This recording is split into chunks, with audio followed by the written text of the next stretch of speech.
Parental ప్రార్థన చేసి పరిశుద్ధులైన దేవ ఘనమైన గణమన పార్ములకు వందనములు స్తుతులు స్తోత్రములు దేవ మీకు వందనాలు సాయంకాలం సమయంలో నాయన మరి ప్రధాన కొడుకులో నాయన మరి బిడ్డకు నాయన బంధువులు మీకు తోడైన వివాహంలో జరగని గంటన ప్రభావ విశ్వాసరూపకారులాగా నేను జంట కొనసాగులాగా నాయన మీరుగా సహాయం చేయమని ఇప్పుడు మేము నేను ప్రధానం చేస్తుండగా మీరు తోడుండమని మీకు మహిమ ఘనత ప్రభావం చెల్లించుకుంటూ స్తుతి ఆరాధన చెల్లించుకుంటున్నాం తండ్రి ఆమేన్.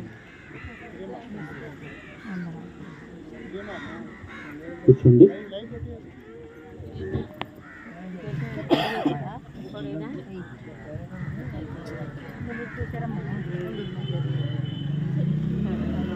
సమయంలో ఈ ప్రధాన కార్యక్రమంకి ఏర్పాటు